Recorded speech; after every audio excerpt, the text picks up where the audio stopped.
พี่น้องซุปเจ้าเห็นคลิปนั่นบ่คลิปเล็กน้อยแล่นแข่งกันนั่นแม่แล่นแข่งกันเป็นลู่วิ่งเป็นลู่วิ่งลู่ไผลู่มันนั่นแม่พี่น้องแล้วคุณครูหรืออันผู้ใดแม่มาลัดทางเด็กน้อยเฮ็ด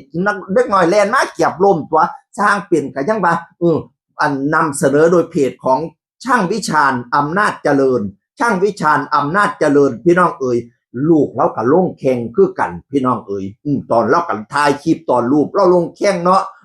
บัดนี้เราก็แลนมาแล้วก็ลูกเราก็แลนมาหลาย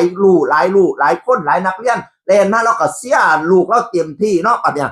บัดนี้มามอกล้องบัดเนี้ยจักอีนายอันนึงจักเป็นครูหรือเป็นผู้ปกครองไหมย่างเขาไปได้ลู่วิ่งไหมพี่น้องเด็กน้อยกำลังแลนมาแล้วย่างเขาไปได้ลู่วิ่งไหมถ้าเด็กน้อยมันแลนหันหน้ามันบ่หลบต่ำแล้วล้มอุบัติเหตุนี่เนี่ย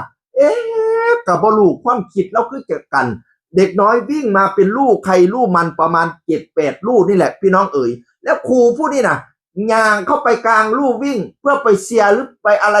ลูกศิษย์ตัวเองก็ไม่รู้บุแต่มันไปตันทางเขาไงเข้าใจไหมเด็กน้อยมันวิ่งมาน่ะให้แน่แต่อันเด็กน้อยมันหลบถ้าเด็กน้อยมันบ่หลบต่ำเติ้งอุบัติเหตุนี่นะอันนี้รับผิดชอบเต็มเลยนี่นะ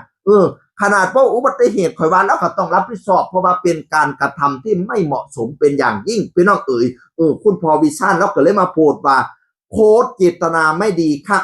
แข่งใหม่จริงแล้วต้องตัดสิทธิ์นักกีฬาบ่ดีครับเมื่อยเลยลูกข่อยสรุปแล้วรอบนั้นได้แข่งใหม่เราให้ความเห็นว่าโค้ชน่าสิตัดสิทธิ์นักกีฬาผู้นั้นเลยลูกเราได้เล่น2 รอบเมื่อยเลยลูกเราว่าสันว่านั่นน่ะแล้วเราก็มาเขียนใน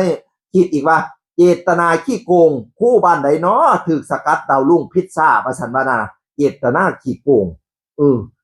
ตกลงผู้เสียขาวๆนี่เราเป็นผู้ปกครองหรือเราเป็นคู่กับบรูคือกันจะเป็นผู้ใดก็ตามสร้างแต่ที่สำคัญคือมันไม่เหมาะไม่ควรคุณจะวิ่งคุณจะเดินเข้าไปในกลางลู่นะเด็กน้อยมันวิ่งอยู่พี่น้องข่อยเสียเบิ้งคลิปจักหน่อยข่อยสิติดลิขสิทธิ์บ่